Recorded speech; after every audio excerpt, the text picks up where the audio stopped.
Hello, good morning सर्वांना. तर आज सकाळी अशी मस्त सुरुवात झालेली आहे. तर मी माझं 2 किलो वेट वाढलेलं होतं, ते मला आता मेंटेनमध्ये आणायचं आहे. तर मी मॉर्निंग वॉक सुरू केलेला आहे आणि घरी आले की वॉर्म आऊट करत असते. तर मला 8 दिवस झाले आता.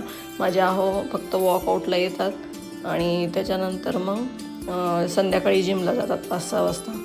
पण सकाळी आम्ही दोघं असं जातो आणि एक तास लागतो आम्हाला कंप्लीट पूर्ण हे करायला, बाहेरून यायला. आणि घरी वॉर्म आऊट करते असं पावणे 2 तास मला लागतात.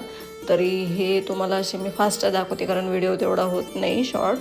तर एक स्टेप मी जवळजवळ 20 ते 30 वेळा करते आणि बरेच स्टेप आहे त्याच्यामध्ये. हे मी थोडेच टाकले याच्यामध्ये आणि अशा पद्धतीत मी वॉर्म आऊट करत असते.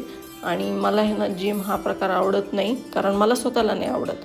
मी फक्त वॉर्म आऊट ते त्याच्यावरच जास्त हे करत असते आणि मला झुंबा एक आवडतो. आता बघू ते पण एक मी आता सुरू करणार आहे.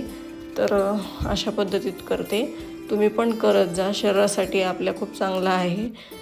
हाडं मजबूत राहतात. परत तुम्हाला सांगते फ्रेश वाटतं दिवसभर, असं कंबर पार्ट वगैरे दुखत नाही. आणि जो साईडला फॅट असतो तो साडीमध्ये वगैरे जाणवतो, तोही दिसत नाही. आणि कुणाला मायग्रेनचा प्रॉब्लेम असेल तो कमी होतो ह्याच्याने. तर हे करायला पाहिजे सर्वांनी. आणि आपली स्किन जी आहे ती पण ग्लो करते असं माझ्या मते. मला असं वाटतं की ह्याच्यात खूप फरक पडतो हे केल्याने, कारण आपलं पूर्ण स्टँडिंग वर्क झालेलं असतं. आपल्याला व्यायाम वगैरे असं काही होतच नाही. आपलं किचन वाट्याजवळ जर काम करायचं म्हटलं तर सगळं उभं राहूनच काम, खाली बस उभं राहा असं काही काम नाही आहे. पाणी आणा किंवा काही शेंदून वगैरे पहिलं पूर्वी लोक करायचे, तसं पण काही नाही.